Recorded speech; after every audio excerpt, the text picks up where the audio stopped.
भारत माता की जय। मंच पर विराजमान हंसराज जी, जगदीश जी एवं मेरे सामने विराजमान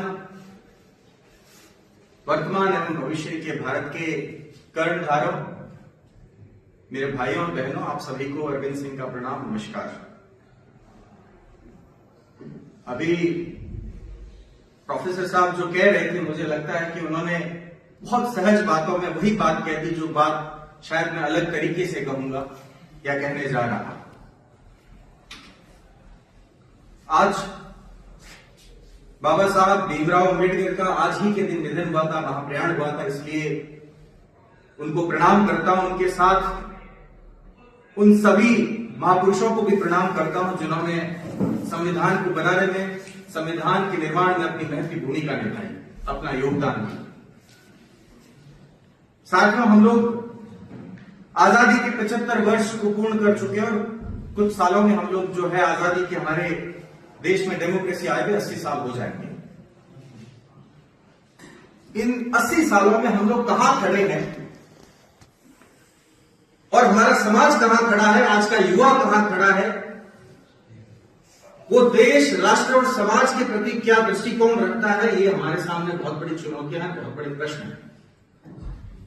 चूंकि आज का मेरा बलौदी प्रवास सामाजिक समरसता दिवस के ऊपर अपनी बात रखने के लिए आपके बीच में आया हूं और ये हमारी आज के समय की सबसे बड़ी, मैं कहता हूं, ज्वलंत विषय है कि हमारी बहुत बड़ी जो है समस्या है कि हम लोग जो है आपस में एक दूसरे के साथ कैसे स्नेहबद्ध रह सके।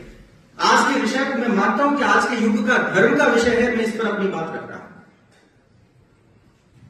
साथ में ऋग्वेद में जो है संगच्छध्वम संवदध्वम का हमने जो श्लोक पढ़ते हैं, जिसका अर्थ होता है कि हमें एक दूसरे के साथ सहयात्रा का आदेश देता है कि हम लोग एक दूसरे के साथ चले। उसी प्रकार उपनिषद में लिखा है कि आत्मवत् सर्वभूतेषु, कि प्रत्येक व्यक्ति अपने ही दर्शन का स्वरूप है, उसे एक दूसरे का दर्शन करना चाहिए और प्रत्येक मानव को बराबर का कहा गया है। क्योंकि मैं वैदिक काल से अगर रामायण काल की बात करूं तो प्रभु श्री राम की निषाद से मैत्री, मां सबरी के प्रभु राम के प्रति करुणा और जटायु का श्री राम के प्रति त्याग, अगर ये सामाजिक समरसता का कुछ समय का उदाहरण नहीं था तो क्या था। और ये वो सिखाते हैं कि जातीय व्यवस्थाओं से परे धर्म का केंद्र सामाजिक समरसता भी हुआ करती थी और वो आज भी हम लोग उस परंपरा को कैसे बनाए रख सकते हैं, ये हमारी जिम्मेदारी है। और महाभारत काल की बात करें, महात्मा विदुर का नाम आप सबने सुना होगा। वर्ण व्यवस्था के भीतर अगर हम अलग बांटे तो शूद्र के घर जन्म लेकर के उस काल के सबसे बड़े नीतिज्ञ थे महात्मा विदुर थे। हम लोग कहते हैं कि विदुर नीति अगर हमारे बोलचाल की भाषा में शब्द काम में आता है तो हमारे समाज की संरचना कभी ऐसी रही नहीं कि हम लोगों ने जो है एक दूसरे की योग्यताओं की हत्या करते हुए तात्कालिक लोगों के, मजबूत लोगों ने खुद को सत्ता और समाज के भीतर प्रतिस्थापित किया।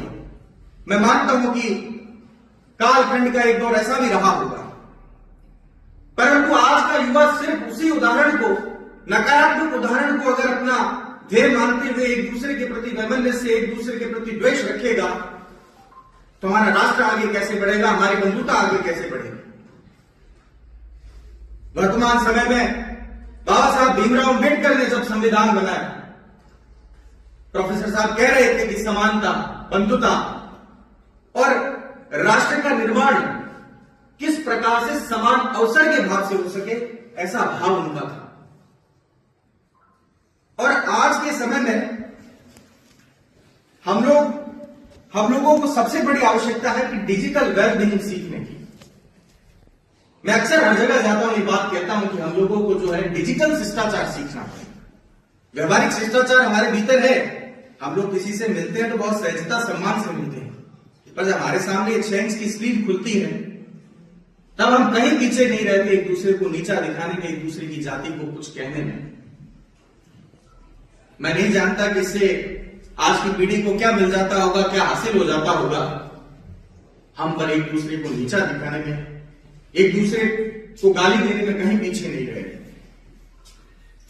उन लोगों को ये याद रखना पड़ेगा, उन लोगों को ये ध्यान रखना पड़ेगा कि चूंकि मैंने वैदिक महाभारत रामायण काल के उदाहरण दिए, अगर हम संत काल की परंपरा की बात करें तो कबीरदास जी ने भी कहा था कि संत जान में पूछो साध की।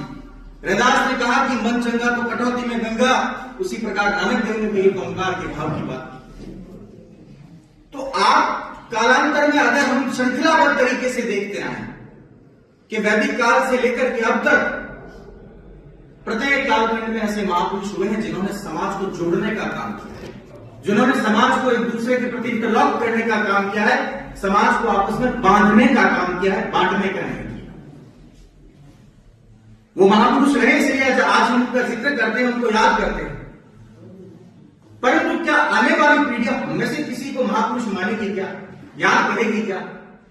क्या हम काल के सापेक्ष ऐसा काम करके जाएंगे कि आने वाली पीढ़ियां, आने वाला समाज हमें यह कहेगा कि उस समय ये लोग हुआ करते थे जिन्होंने समाज को बांधने का काम किया। ऐसी विषम परिस्थितियों के बीच भी उन्होंने जातिगत द्वेष को एक किनारे पर रख करके कहा कि नहीं, हम सब भाई हमें साथ रहना चाहिए।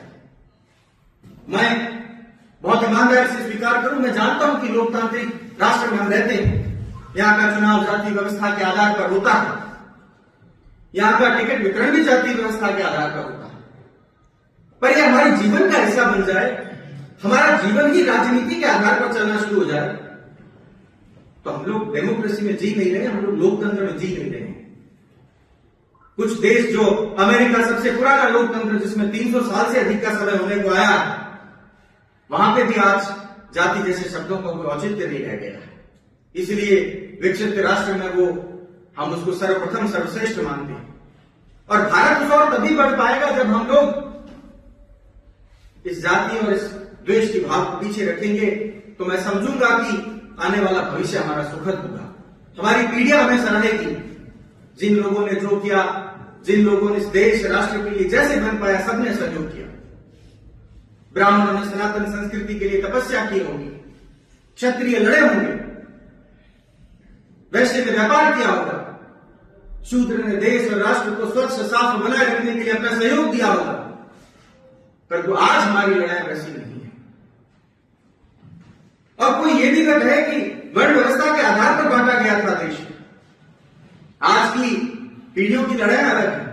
किसी को यह लगता है कि क्षत्रिय केवल राजपूत ने नहीं, जो समाज की क्षति से रक्षा करता था वो क्षत्रिय थे। ब्राह्मण वो था महर्षि विश्वामित्र, जिनका जन्म तो क्षत्रिय के घर में हुआ, परंतु उन्होंने पूरी दुनिया को गायत्री मंत्र का दृष्टांत दिया, इसलिए वो राजर्षि कहलाए। उन्होंने ब्राह्मण को प्राप्त किया।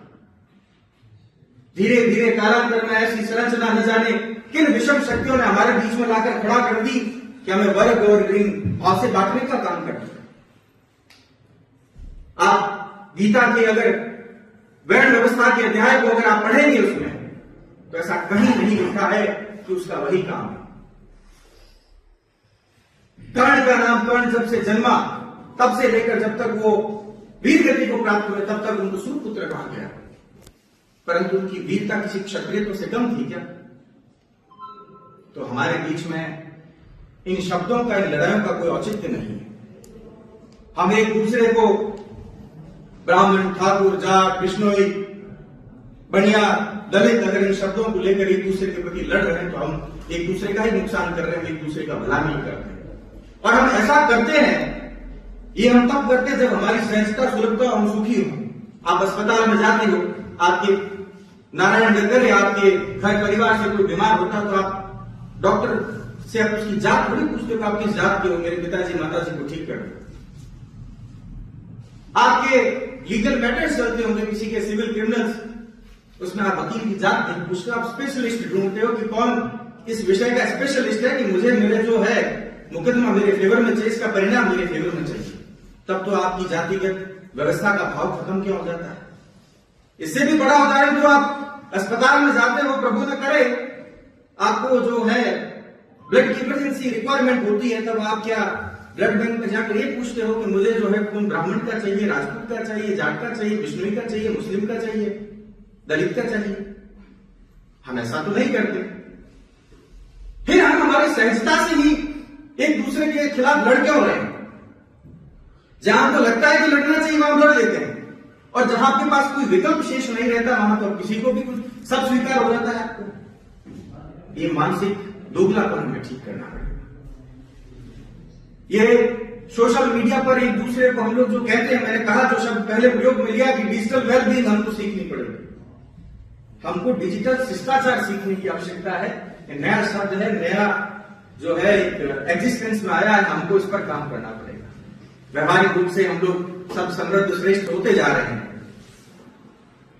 इसलिए आज के युवाओं के ऊपर एक बहुत बड़ी जिम्मेदारी है कि वो राष्ट्र की बंधुता को कैसे बनाए रख सकता है।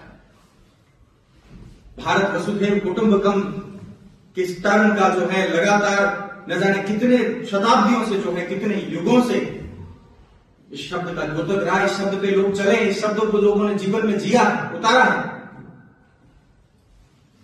इसलिए ये हमारी जिम्मेदारी है, हमारी आने वाली पीढ़ियों को हमें ये जिम्मेदारी सौंपकर जाना है। इसी परिप्रेक्ष्य में परिषद, अखिल भारतीय विद्यार्थी परिषद का भी स्पष्ट दृष्टिकोण है कि वो कहता है कि आज का छात्र आज का नागरिक है। उसकी आज ही समाज और राष्ट्र के प्रति उतनी ही जिम्मेदारी है जितनी कल होगी। उसको हम ये कहकर नहीं छोड़ सकते कि वह विद्यार्थी, वह छात्र है, उसको भी सीखना है, उसको भी करना है। नहीं, ऐसा नहीं। वो देश और समाज के प्रति आज भी उतना ही जिम्मेदार है जितना वो कल होगा।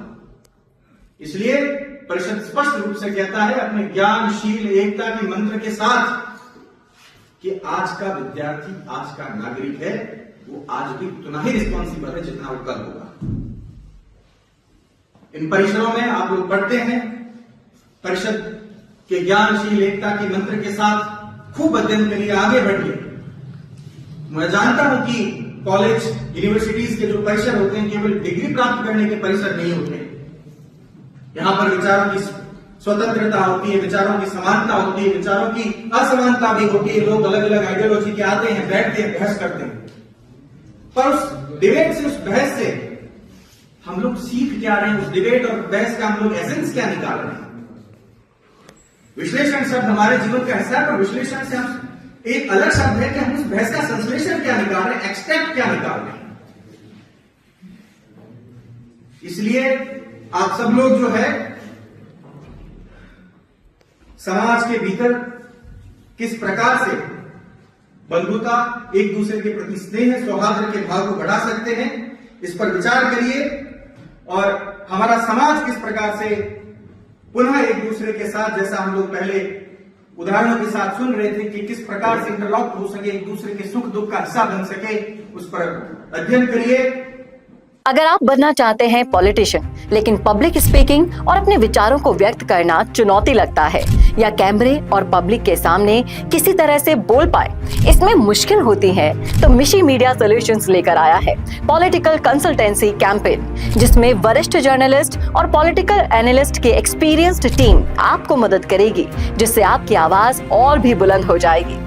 इसमें हम आपके गोल को पूरी तरह से टारगेट करेंगे कि किस तरह से आपको पार्टी पहचाने, आपको उस क्षेत्र के लिए चुने, कैसे सर्वेज में आपका नाम आए, कैसे लोगों के बीच में आपका माहौल बने। ना सिर्फ कंसल्टेंसी हम आपको देंगे, बल्कि आपको सारे रास्ते दिखाएंगे और बताएंगे भी, जिससे आप भारत की राजनीति में अच्छे पॉलिटिशियन बनके समाज का सुधार कर सके। तो अभी कॉन्टैक्ट कीजिए स्क्रीन पर दिए गए नंबर पर।